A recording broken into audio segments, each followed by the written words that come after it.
आप बड़े कॉन्फिडेंट है हरियाणा को लेके, लेकिन आपकी पार्टी से तो लोग छोड़ के जा रहे हैं। अभी किरण चौधरी उनकी बेटी छोड़ के चली गई। लेकिन आप ये भी देखिए कि ज्वाइन भी कर रहे हैं, और ज्वाइन कितने कर रहे हैं पिछले 1-1.5 वर्ष में। मतलब कम जा रहे हैं, ज़्यादा नहीं, पिछले 1-1.5 वर्ष में 40, जिनमें पूर्व विधायक, मौजूदा विधायक, पूर्व सांसद, मौजूदा सांसद, पूर्व मंत्री, 40 से ज़्यादा कांग्रेस पार्टी में शामिल हुए हैं भाजपा छोड़कर। जिनमें 3 विधायक कभी जिन्होंने भाजपा सरकार से समर्थन वापस लेकर कांग्रेस सरकार को समर्थन देने का काम किया निर्दलीय। एक मौजूदा सांसद ज्वाइन हुए थे लोकसभा चुनाव से पहले, आपने देखा। तो मैं समझता हूं कि ये जो इतनी बड़ी स्तर पर कांग्रेस के अंदर भाजपा छोड़ के लोग शामिल हो रहे हैं, ये तो स्पष्ट संकेत दिखाई दे रहा है आपको। हरियाणा कोई जिला ऐसा नहीं है जहां से कोई ना कोई लीडर ज्वाइन ना हुआ हो कांग्रेस पार्टी में पिछले 1 वर्ष की ये बात।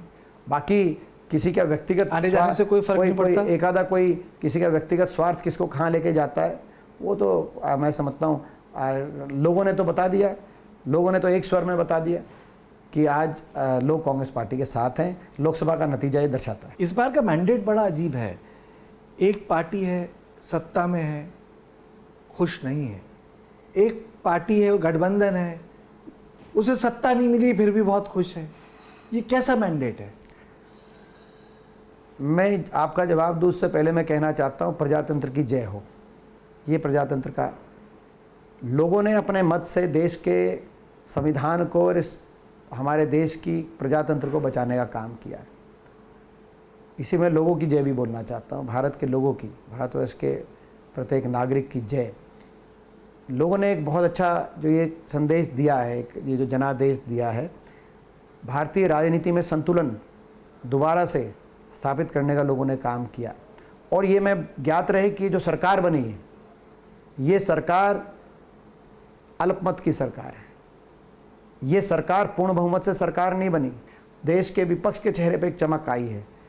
तो ये नैतिक बल जो हमें मिला है, ये करिश्माई होगा और इसका सदुपयोग करना हमारी जिम्मेदारी है। जब हम देश के लोगों की लड़ाई लड़ेंगे, संसद के अंदर जाके अग्निवीर जैसी योजनाओं को वापस करने की बात कहेंगे, तो उस तरीके से दरकिनार हमारी बात को नहीं किया जा सकेगा जैसे पहले जो पिछले 10 साल में आपने देखा 3 कानून, ऑर्डिनेंस से आगे किसान के कानून। अब सरकार तानाशाही का अपना रवैया, सरकार को बदलना होगा और नहीं बदलेगी सरकार तो और सरकार को मुंह की खानी होगी। मैं मानता हूं कि ये जनता जनार्दन की जय, देश के प्रजातंत्र की जय, देश के संविधान की जय, ये इस जनादेश का असली अर्थ। दीपेंद्र जी, क्या नीट कांग्रेस के लिए 2024 का सबसे बड़ा मुद्दा है? देखिए, ये एक बड़ा मुद्दा है और ये केवल बिल्कुल उठाएंगे। और ये केवल एक नीट की बात नहीं है।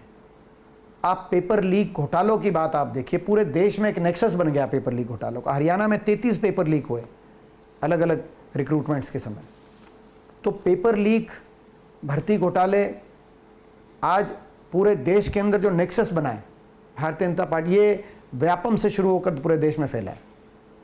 तो ये कहीं ना कहीं मौजूदा सरकार को इसकी जिम्मेदारी लेनी पड़ेगी। देश के नौजवान के साथ बहुत बड़ा धोखा आज किया जा रहा है ये पेपर लीक के माध्यम से, और नीट उसका एक ज्वलंत उदाहरण है। ये देश के नौजवान का भविष्य सबसे बड़ा मुद्दा है। जिस दिन ये नीट के घोटाले की बात आई और पेपर लीक की बात और तथ्य सामने आने लगे, बिहार से तथ्य सामने आने लगे, बहुत से लोग इसके अंदर, उसी दिन अपनी जिम्मेदारी लेनी चाहिए थी और इसको कैंसिल करके दोबारा से पूर्ण से ये एग्जामिनेशन को कराने के ऑर्डर देने चाहिए थे, आदेश देने चाहिए थे। लेकिन जितना डिले कर रहे हैं उतना मैं समझता हूँ ऐसा दिखाई दे रहा है कि दाल में कुछ काला है। ये ऐसा कुछ दिखाई दे रहा है, और जब दाल में कुछ काला है तो नैतिक जिम्मेदारी मंत्री जी की। दीपेंद्र जी, हमसे बात करने की बहुत बहुत शुक्रिया।